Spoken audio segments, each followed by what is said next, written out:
I speak for the trees. Let them grow. Let them grow. But nobody listens too much, don't you know? I speak for the trees, and I'll yell and I'll shout for the fine things on earth that are on their way out.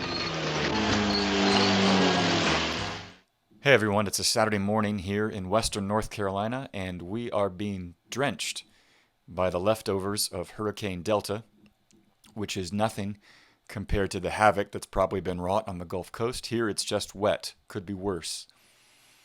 But it was a good day, I thought, to sit down and talk with somebody who has literally cultivated their vocation by being outdoors and thinking about nature's interactions with the elements and humanity. So when have you ever had a chance to sit down and speak at length with a forest ranger, one who has spoken for the trees at every chance he gets? Well, we did that, and by the time we're done with this conversation, you will have heard of debates that you didn't know were debates, like the one between preservation and conservation. He and I will talk about the fires out west. We'll talk about something that is so microscopic but holds so many forest rangers' attention, the hemlock woolly adelgid. What could it mean? And finally, we'll ask him what have his experiences in nature suggested to him about perhaps some deeper realities. So thanks to many of you who sent in questions. We tried to cover as many as we could in the time that we had. Thank you also for indulging us as we learn what it is to use this medium, both in terms of content and the technical side. You'll see what I mean. So here we go.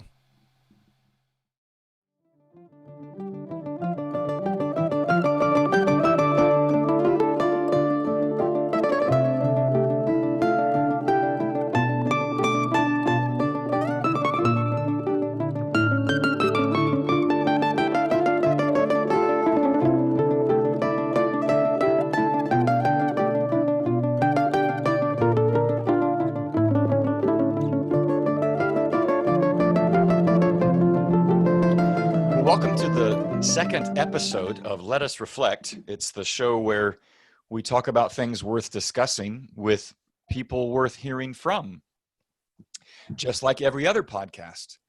But this is no ordinary podcast today because I have no ordinary person with us, not far from here, but still remote. His name is Mickey Beland, and my family and I have come to adore this man in the 3 years that we've been in this area. He is the local resident on flora and fauna, both near and far, and is a forest ranger. So, Mickey, welcome to the program. Thanks for making time for this. Thanks, Patrick. I'm happy to be here. Interested to hear what you have to ask. Well, we'll see if that's the truth at the end of our discussion together. Let's get the pleasantries out of the way here. First name, rank, and serial number. How old are you? Who do you belong to? And another interesting fact. Go. Well, first, let's get my name straight. I am Mickey. I have always gone by Mickey because my dad named me that at birth. However, my Christian name is John Milton Beland. Really? And when I sign checks, I sign it John Beland. But I prefer Mickey because that's what people call me. We'll stick with Mickey. And I'm 80 years old now, an age that I never thought I would live to. Yes. But because of my good Christian friends who prayed me out of my deathbed, I'm here to at least have this conversation. Well, okay, you brought it up. I was going to bring it up, but you beat me to the punch. Rumor has it that you have nearly died on multiple occasions. That's true? I guess you could say that. Some of those occasions I wasn't aware of it because I was zoned out or, in la la land. But yeah, I guess my family laughs at all the operations and the near-death experiences I've had. But I'm still here. Well, you are, and in living color, and we shouldn't even be having this conversation. I remember where we were not too many months ago. You weren't very chatty then, and now you're back to your chatty self. So correct. we're delighted that you're here. All right, so who do you belong to? I belong to Mary Dean Beland, my wife of 55 years. And that's a forest story in itself, but we won't go there. Because Maybe I we met will. Well, we can go there. Who else do you belong to? My family is a son and a daughter, Okay. both of whom are married and have 2 children each. My daughter has 2 girls. My son has 2 boys. So we're blessed with that, and we love them big. They love us big, and it's grand. Excellent. Excellent. Well, let me get to your particular wheelhouse, and that is things outdoors. So your most recent form of employment engaging in the flora and the fauna around here was Forest Ranger. Is that right? No, my most recent was not a ranger. It was an instructor of a small forestry program down in Job Corps at Shink Job Corps, which is down in Pisgah Forest. Okay. I retired from the U.S. Forest Service in 1990 when I was 50 years old because I did not want to move to Atlanta. So I took an early retirement because I grew up in Atlanta and I didn't want to move back. I preferred staying here in the mountains. And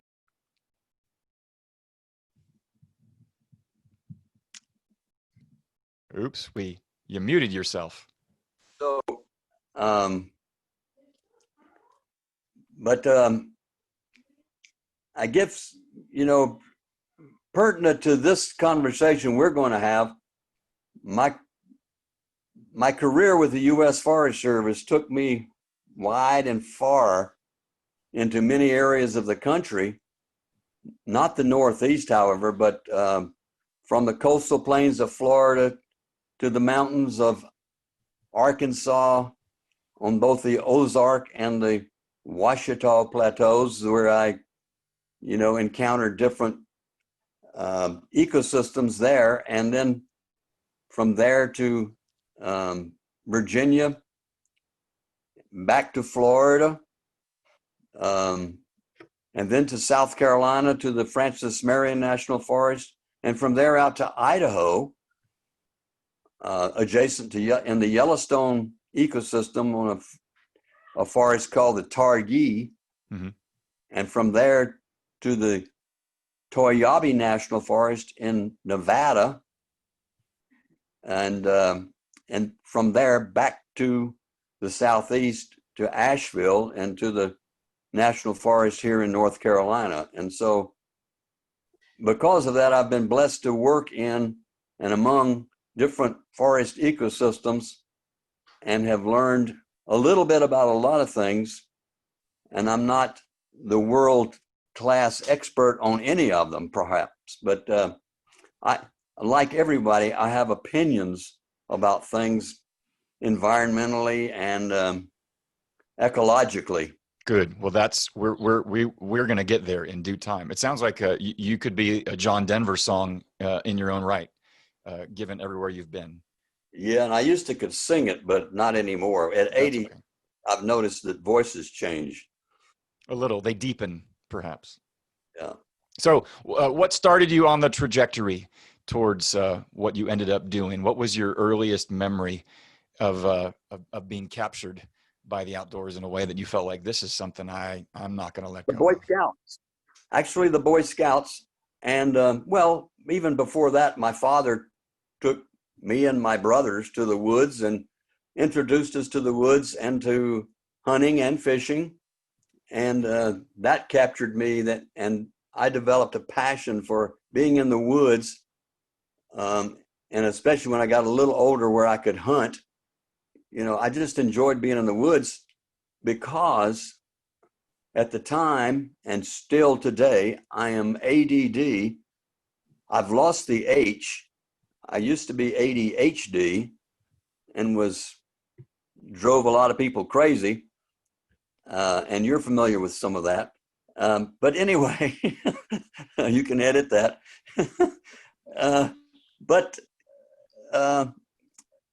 so my focus has always been difficult unless I'm in and around and doing something that I really am passionate about, then I can focus, which kind of gave me trouble in school all the way through, from probably from early elementary through graduate school, which I even did. But and it did even on the job after I got out of college. But anyway. So what was your first paying gig as Well, an outdoorsman? Oh, as an outdoorsman, it was in 1962 when I was hired by the U.S. Forest Service as a forester on the Ocala National Forest in Central Florida. And that was glorious. And it just was where I belonged. What's the coolest thing you've ever seen in nature, if you had to boil it down? Wow, the coolest thing I've ever seen. Yeah. There's been several, and I guess the one that first comes to my mind is sandhill cranes flying into a roost down on the Ocala National Forest. And this was later on, after I had moved away and then come back as the wildlife biologist for that forest and the other forests in Florida. But sandhill cranes coming into a roosting area where there were hundreds of sandhill cranes gathered. These were migratory birds coming in, but with their sounds of greeting to one another, and then their displays that they share. And that's a marvelous and a wonderful thing to watch, how they interact both with their life mate and with the other cranes in the area. And observing wildlife is something that turns on a lot of people, and certainly myself. And the sandhill crane was a species that I spent a good bit of time trying to understand their habitat requirements, and even trying to provide those habitats on both the Apalachicola and the Ocala National Forest, where we had those birds.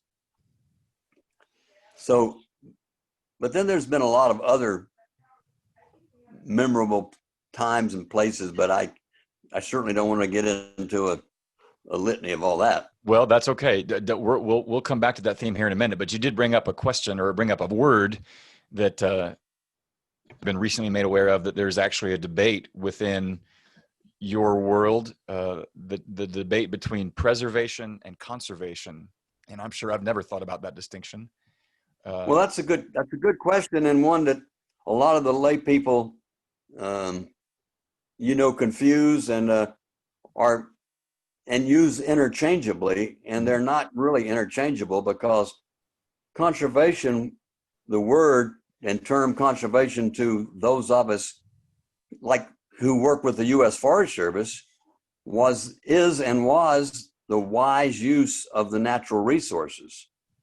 And that's a challenge when you throw wise on top of the use, and because a lot of things are learned by trial and error, and sometimes the trial is an error, and it kind of messes things up.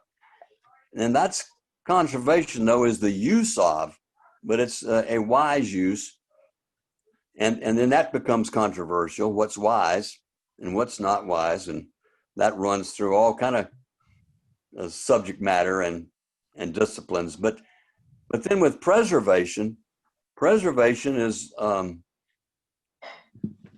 a term that, in my opinion, and is my way of thinking, is keeping an area natural or in its present state, preserving it as it is. And I will tell you this, from agencies within the federal government, the Forest Service, the U.S. Forest Service, which is in the Department of Agriculture, was formed and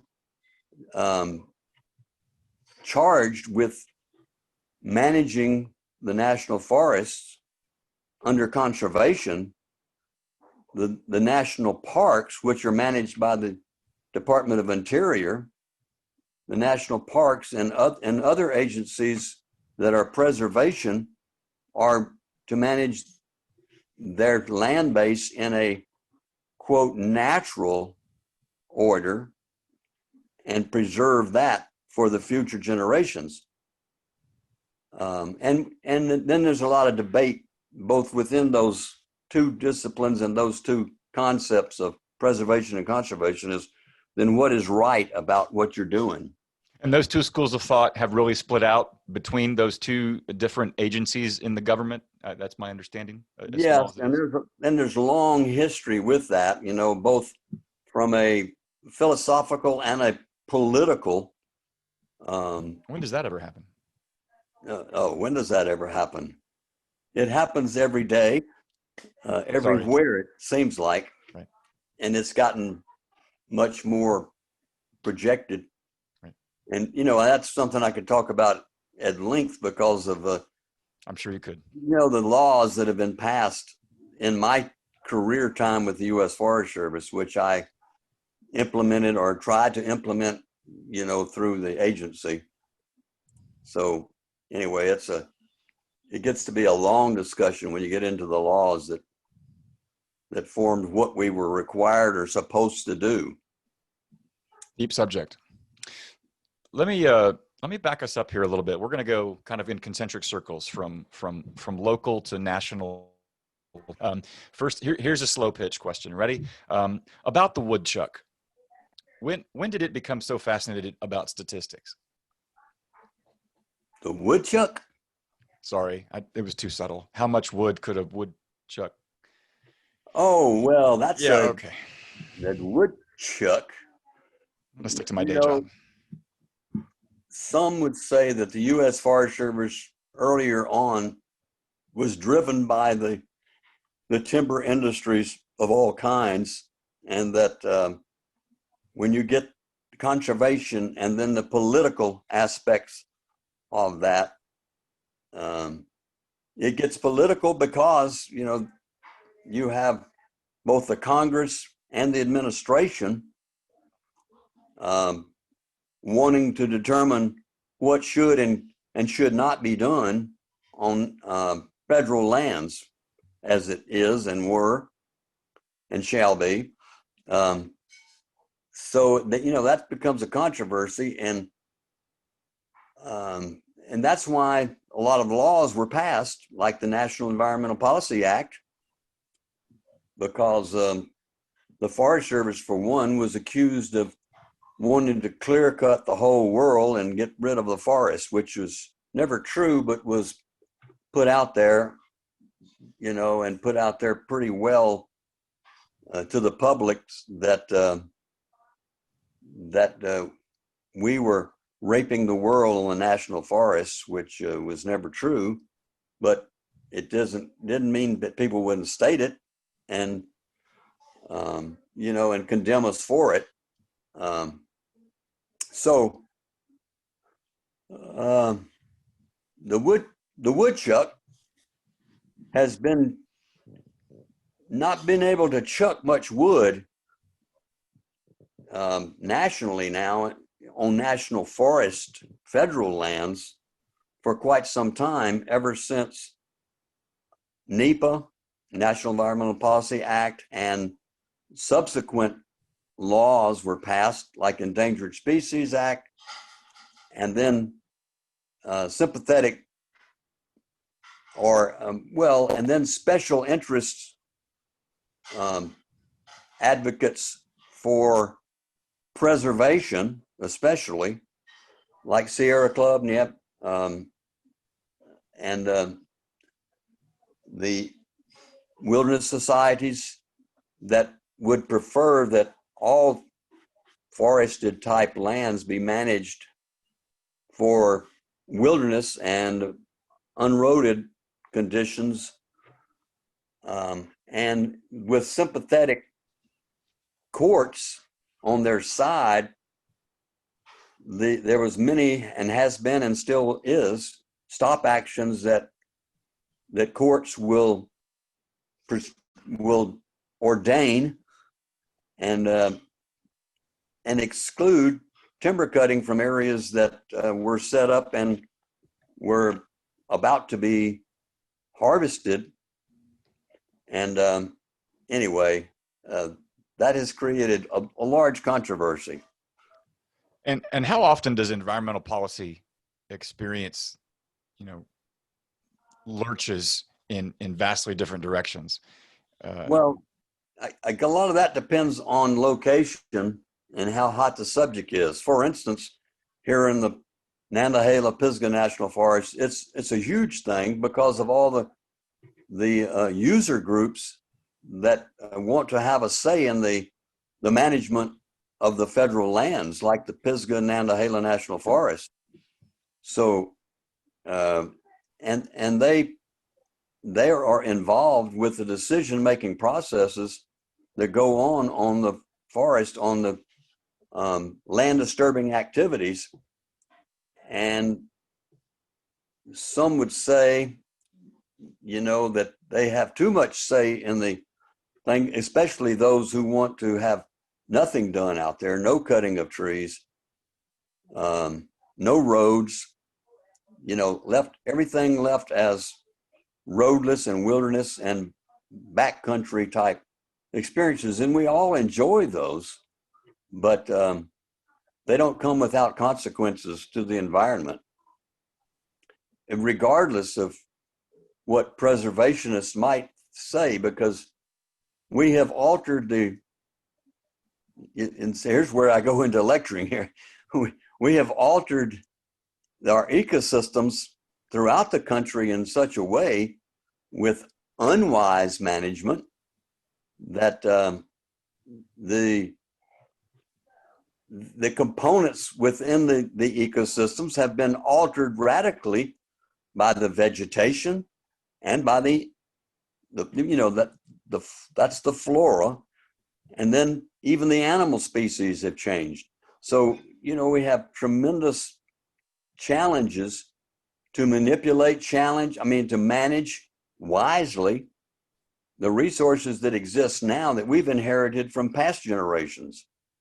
So, and understanding that and what's tied to plant communities and animal communities is a large order, and sometimes larger than an individual and can handle, and that's certainly the case.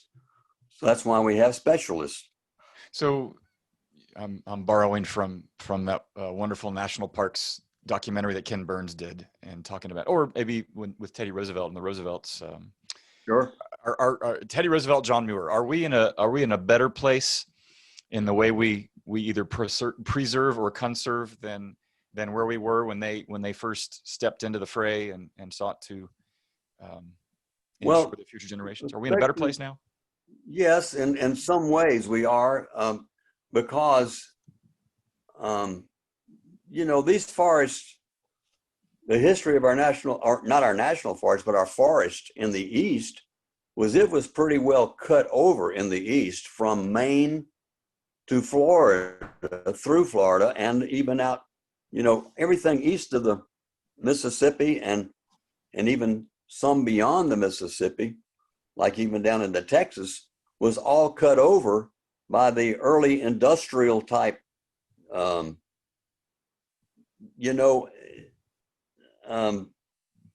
management or harvesting of the resource in a less than conservation method, because it was done by the big money makers of and that's all documented under other Ken Burns documentaries as to how those men got their wealth.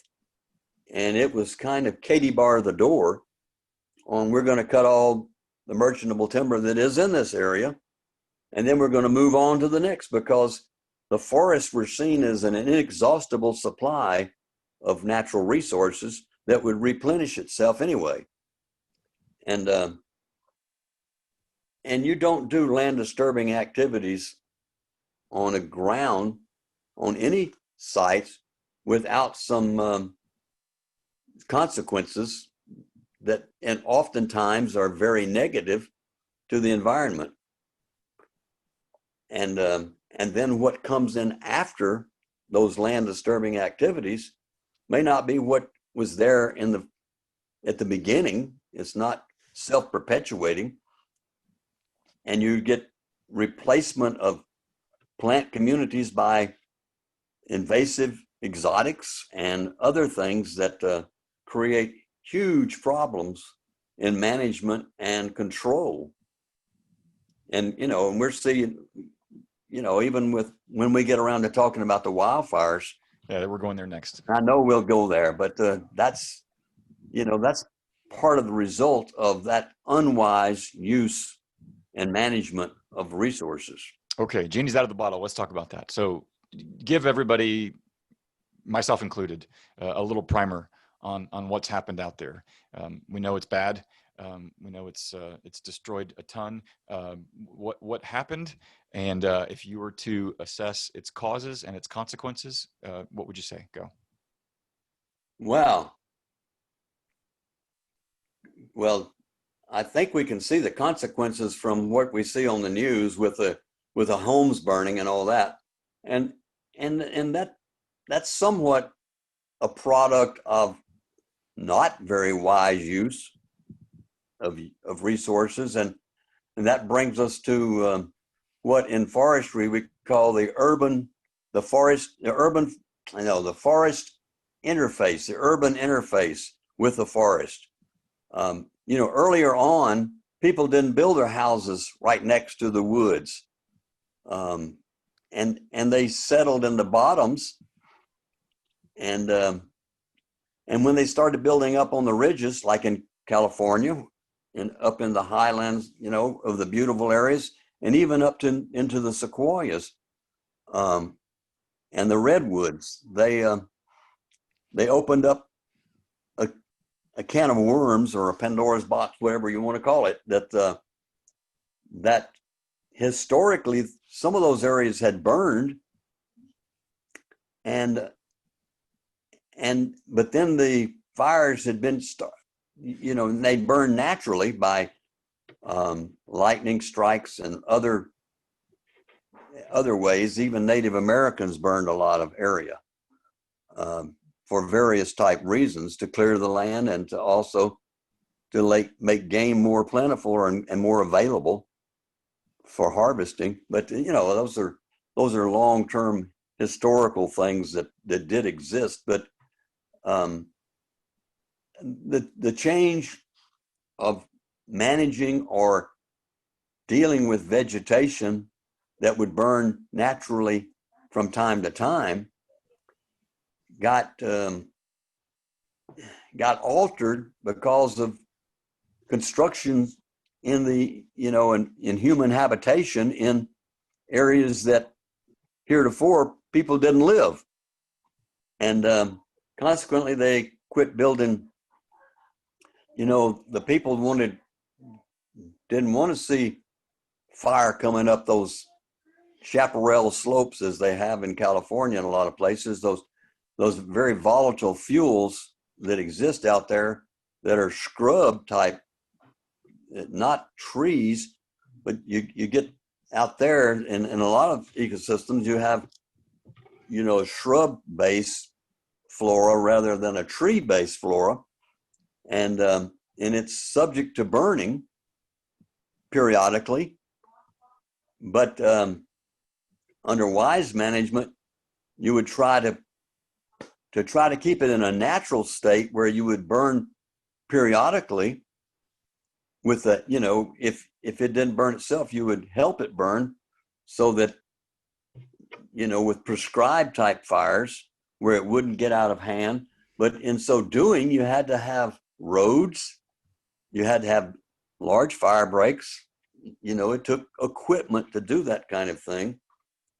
And that goes on, not just only in the California and the Sierras, but because that's one ecosystem. And our country is made up of many ecosystems, and they behave differently because of the species that exist therein. And some of those ecosystems are perpetuated and were historically perpetuated and naturally perpetuated by fire. But when, as my old wildlife professor called us, when old Homo boobiensis came into the picture, they decided that it would be better if we did this or that or something else. And it changed the scenario, and it changed it sometimes irrevocably. And we wind up with issues that both physically, politically, and economically we can't deal with. But I know, because of my experience, I know of and have worked in ecosystems that were perpetuated by fire, like the Yellowstone ecosystem where I worked, adjacent to Yellowstone. But in 1988, that whole system caught on fire, just like what we've seen in California. And it burned because it's dominated by a species of pine, the lodgepole pine, which is perpetuated by catastrophic head fires, which it takes that to open the cones to regenerate the next crop and the next stands, large areas of that same species. And that's true with not only the lodgepole pine, but with the jack pine that's further east and north.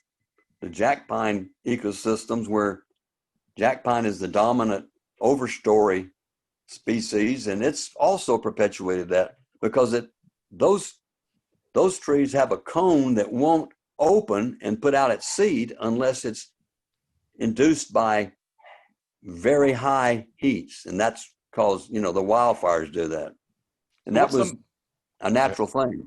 So what's the most obvious lesson that one might take from what's going on out there, and then my follow-up is what's the likelihood that we're going to learn it? Oh, well, that's a good question and a hard one because of what my wildlife professor called us, because the way we respond to either propaganda or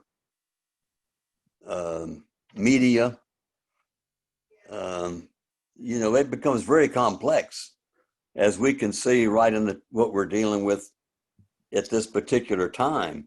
It becomes complex, and we don't agree, and Russell's not on our conversation here, so I'm almost jumped into lawyers and judges. Be careful, they'll come for you. because that stirs the stew and has caused a lot of the issues to go one way or the other, mm-hmm. in favor of, or depending on your perspective of how things should be managed and how they shouldn't be managed. And I believe strongly that preservation is one of the ways to manage. I'm not just and I don't think that a wise conservationist is just someone who thinks we should use all the resources, because there's some that need to be just left alone. And that's preservation. And how does North Carolina do at that debate or at that philosophical conclusion? I think some of the East is more blessed in that regard than some of the West, because even though we do have the same droughts, but not as severe as they have out west. And water issues out west are so huge, and lack thereof water, and the overuse of water, and the unwise use of the water resources that existed. And to the west, water is the lifeblood of the Western ecosystems and always has been. And then when you build something as large as Las Vegas in the desert, and you have to rob water from one watershed to put into Las Vegas to fill up swimming pools and casinos, you've got a huge problem.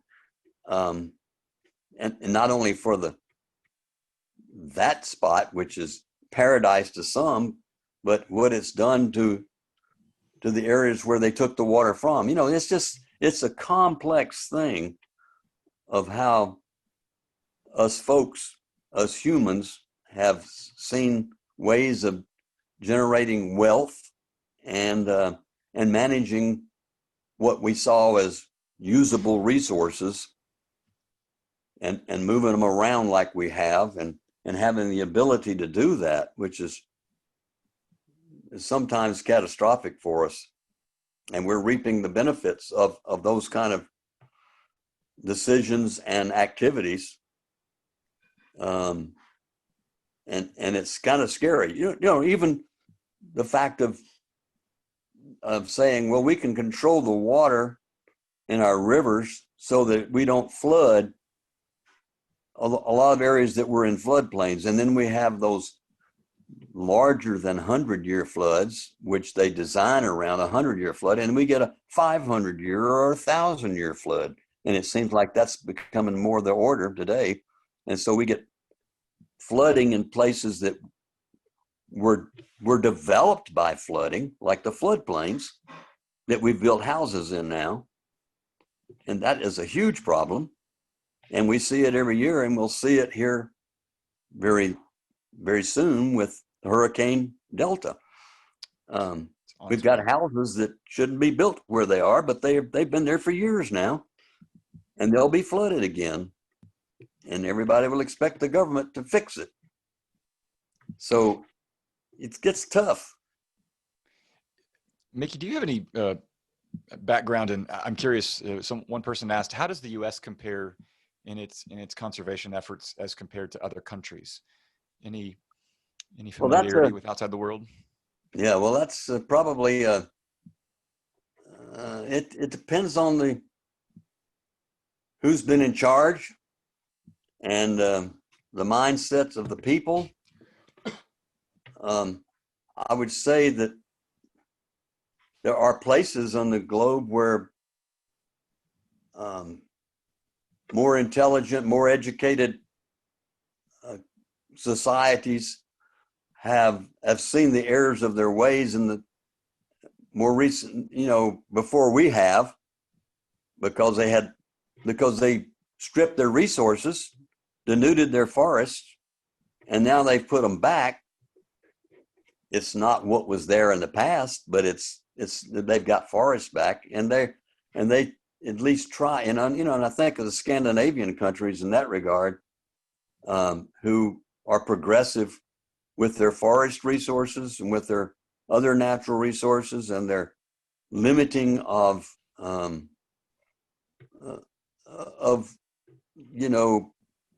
what some call rape and pillage, but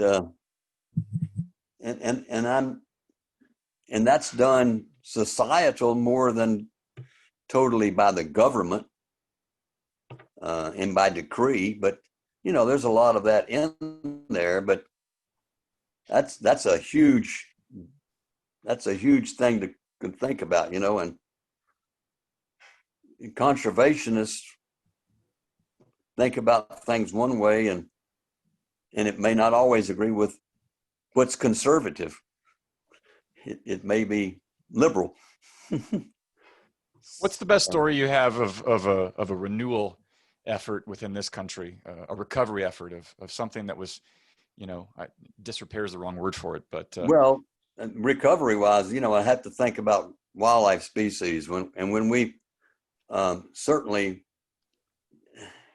the bison will never be corrected or fixed, but because we had millions and millions of bison running the Great Plains, but the Great Plains have been so altered by Homo boobiensis that we cannot fix that now, and we can't get the great herds of bison that perpetuated the Great Plains, along with the plant communities and the even the microfauna that existed there with the bisons, including the dung beetle of all things. You know, those interactions that exist within animal populations are huge within the development and control of those natural ecosystems that existed.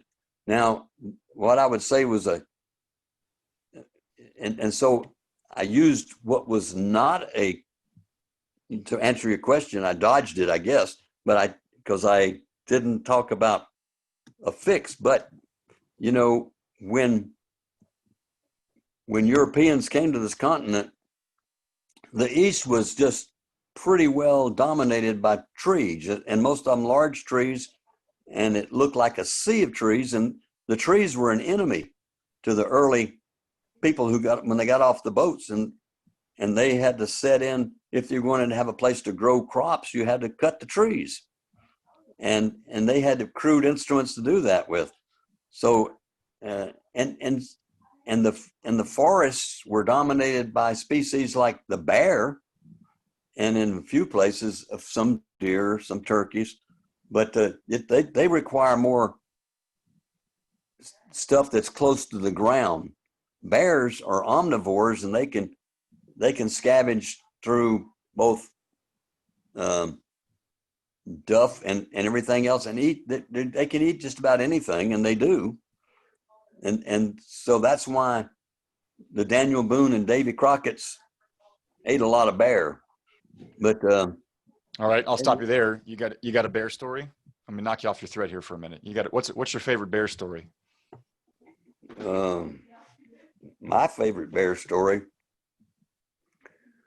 is the grizzly bears that were around in the Yellowstone ecosystem, where if you were out, if I was out by myself in an area where grizzly bears existed, and they exist in quite a few areas out where I was, I would come upon where it was obvious that a grizzly had been very recently. And I have encountered not the bear itself, but a big pile of bear scat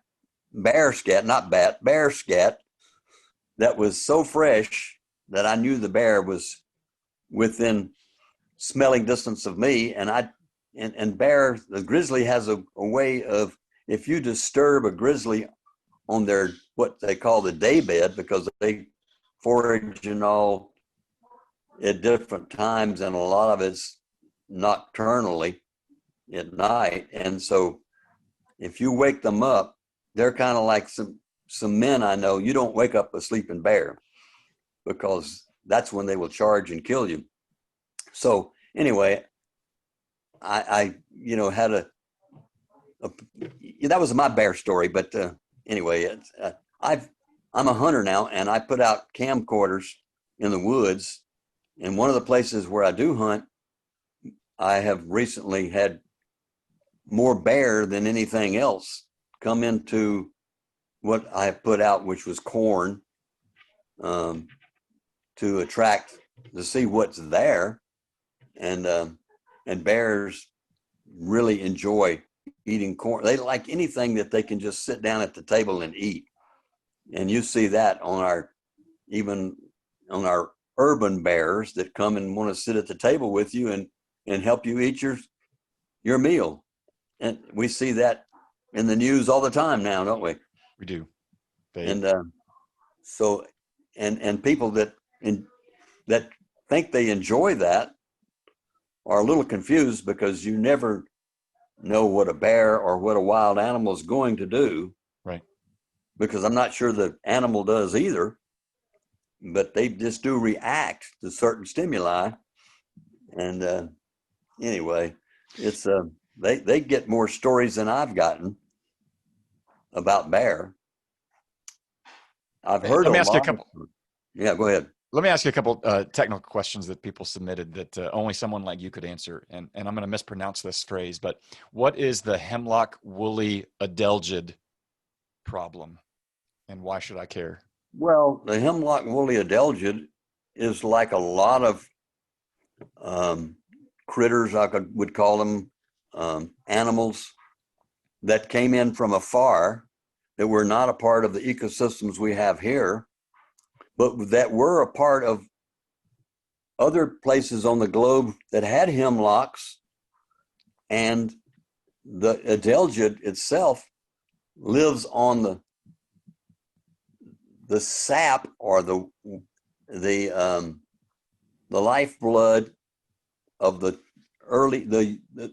small twigs on the hemlock tree here, and it did where it came from. However, in where it came from, there had, it had over time a long existence of animals that prey on the adelgid existed. And when it got over here, it was like, wow, we don't have anybody eating us, so we can just have at it. And so that's what happens. And they multiplied to the unnatural state of population that just has denuded our eastern hemlocks.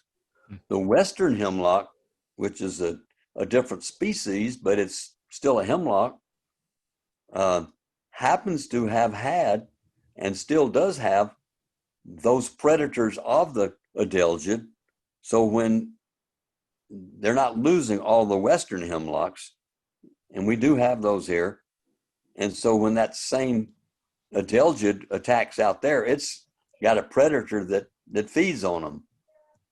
And without that small beetle type predator, there was hardly any control other than what we don't like to use is pesticides to control them, or try to control them. And we don't control, we just kind of control them minusculely in a small spot. One person asked the question,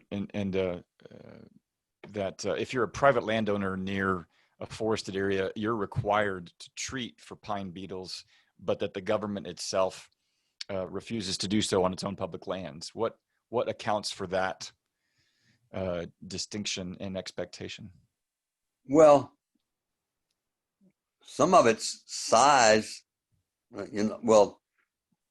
On your own public lands, on your own private lands, right, you have adjoining landowners, and if you don't try to contain, and the way you contain like mountain pine beetles, I mean not mountain, but it's a southern pine beetle. It's mountain pine beetle in the west, but it's southern pine beetle here. It's the same genus but different species. So, but here in the east, because of our land bases, people's land bases are relatively small compared to the total forest. If you have an outbreak of like southern pine beetle or any beetle that's taking out trees, if you don't seek to control it and contain it, it goes very widespread, and it does it pretty rapidly. And the way that's done to try to contain it is to cut all the trees that are affected by it, and hope that the winter will be cold enough to kill their larvae in the trees around it, so that it doesn't, they don't proliferate and take out more and more, and get your neighbors' lands too.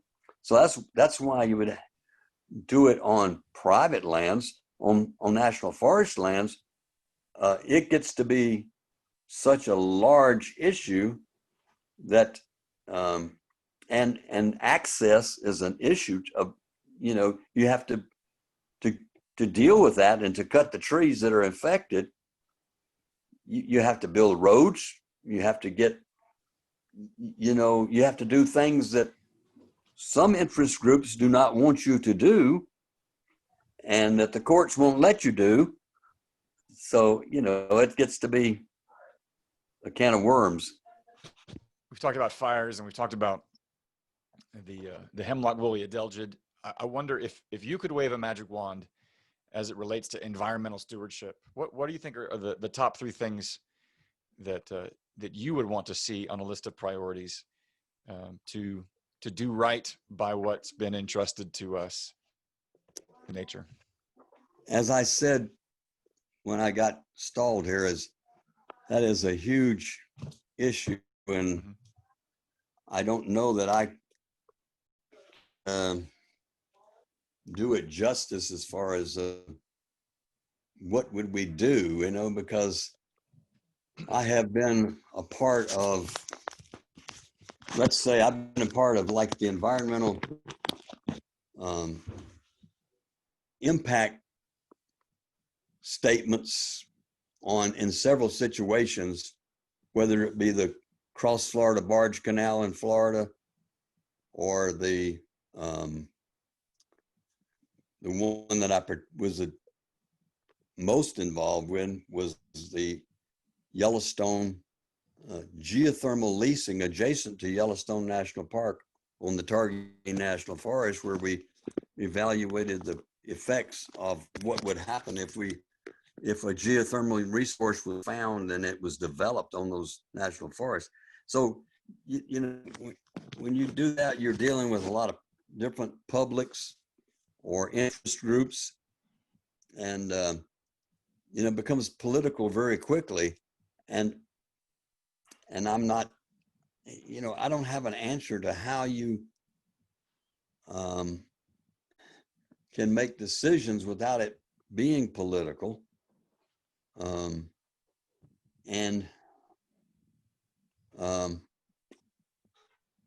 But what I would say is something that's needed is that land, especially on federal lands, and that's a lot of the issue that we have here nationally, and especially in the West with the fire situation.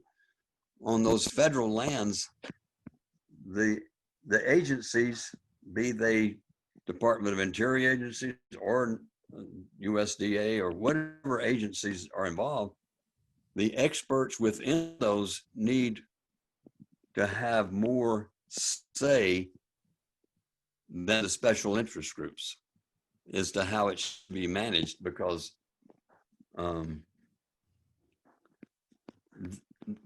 the most educated on the area, and that in itself becomes highly political, because so many of the special interest groups, be they preservation oriented like Sierra Club Wilderness Society, or the timber industries, they have their own experts, and they have their own biases that want to drive the decisions. So and then what about the average? Well, go ahead.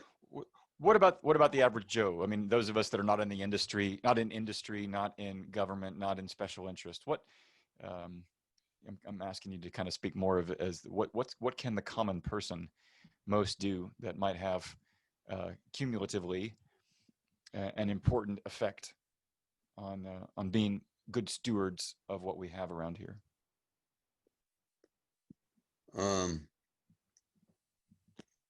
Well, when you go to the woods, and I go to the woods a lot, and you see what people do, sometimes it's kind of sad, even in our zeal to use the woods like we do here in the in the mountains of North Carolina, in a way, we kind of love them to death with our trails and our uses on the trails. And we create issues that it's hard to stop a use and a recreational type use of areas that are being damaged when you've got a strong interest group that can control what you're allowed to do there with the, I'm talking about federal lands here. It's hard for me not to think about national forest lands. Sure. But individuals, the time we're in elementary school to the time we get out of any kind of educational, which is a lifetime thing anyway, but we're pretty much inundated with information about what we should and should not be doing, depending on the perspective of whoever's presenting it. We know that plastics are polluting our environments all around us, and wise use might be to use more paper than we use plastics. Plastics come from non-renewable resources. Paper comes from renewable resources. That's something we should think about, I think, more. Just like eating fruits and vegetables, from an individual health standpoint.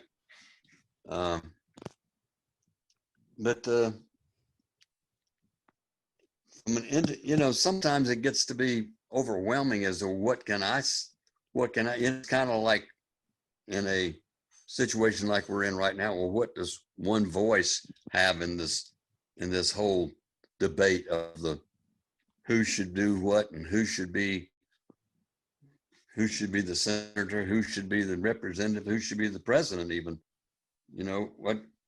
What does the individual do to make, other than vote, period? Just vote.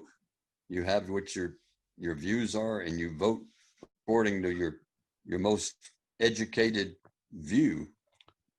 And I would say that what we could do is try to be educated in more subject matter and not just take what is presented to us by the mass media, be it individual media or the big guns that we see on the tubes that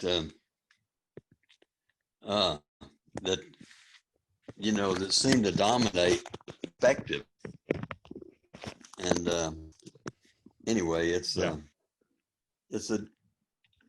that's a dynamic that's larger than both of us. And it seems that our masses don't want to deal with it in that perspective.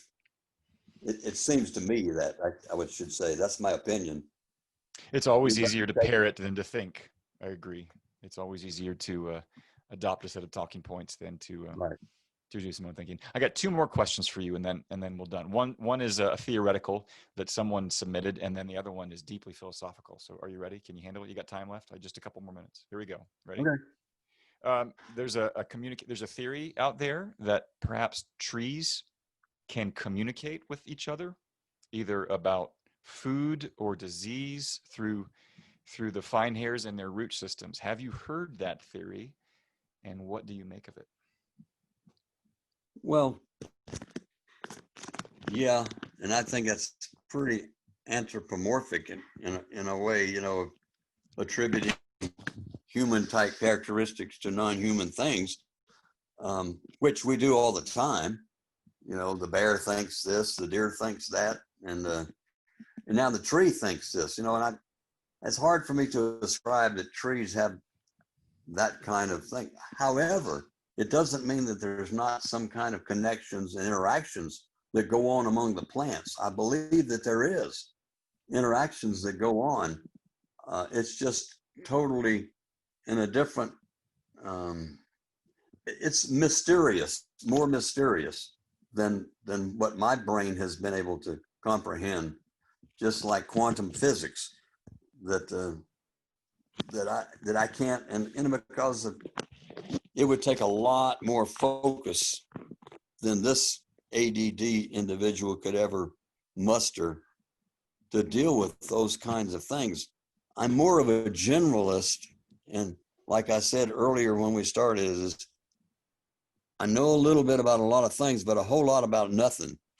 And you know, and that kind of describes me. So, and then there are people that are technical specialists on individual aspects of natural resources and individual species, and we see that all the time on documentaries where people have learned things that go beyond the imagination that are intriguing, but where I can't go just because my limitations. And that's a perfect segue then in my last question, because if you're talking about the nature of mystery in what you witness in nature, let me ask you this: if you knew nothing else about reality or what's behind it, have you ever had an experience in working with nature that was really persuasive to you that there might be something or someone behind all things? Does the question make sense?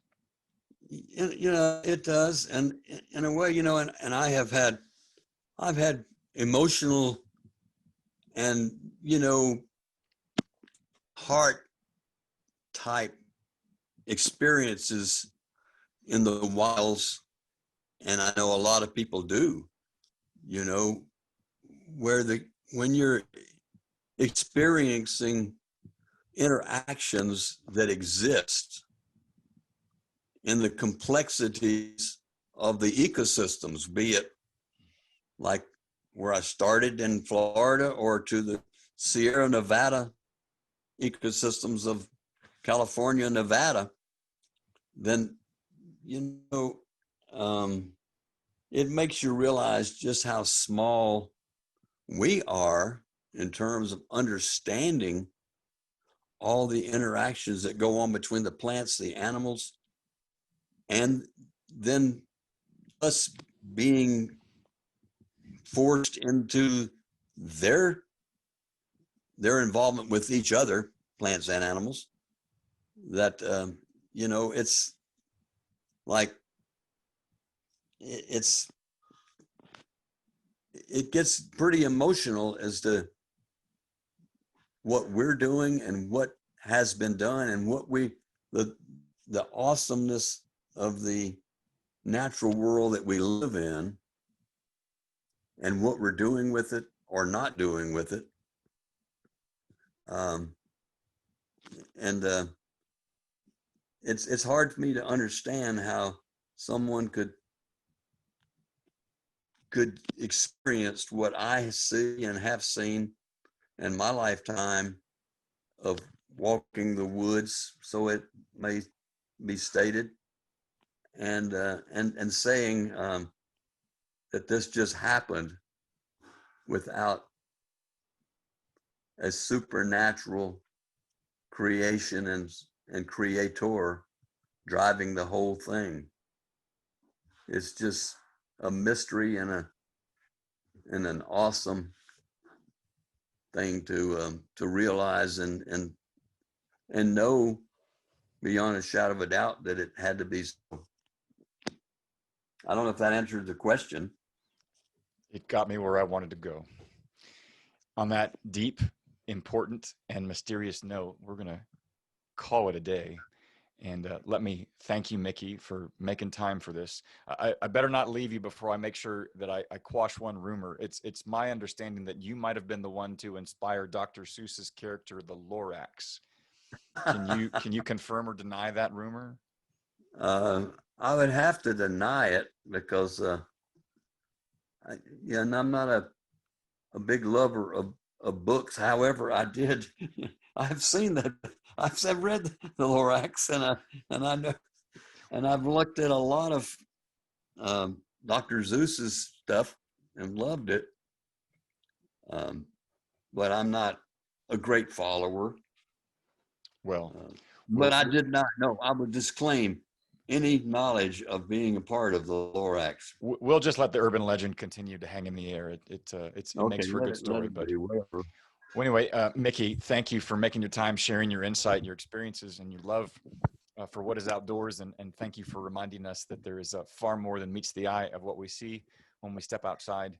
And so really appreciate your time. And well, having spoken to, this is just an aside, having spoken as a information officer on several national forest large fires, I have been interviewed by reporters who wanted to ask me questions and interviewed me, at the fire scene and asked me questions. And it's usually at fire camp when they talk to me. And I was talking to, I remember one where they edited what our conversation, and then what was presented at the news in that evening was me talking about the porta-johns that had to be brought in. And I thought, and everybody said, why did you talk about porta-johns? And I said, I only spoke about that one thing, but that's what they showed. I just mentioned them, and I said, like, for instance, these porta-johns, they have to be brought in for all these people that are brought to the fire. And that's what they happened to show that night. I said, you're out there talking about the fire and you're talking about porta-johns. So I hope your editing is better than that. We will do our best to honor both the substance and spirit of what you've said. And on that note, thanks very much. Thank you, Patrick. I appreciate your heart for it.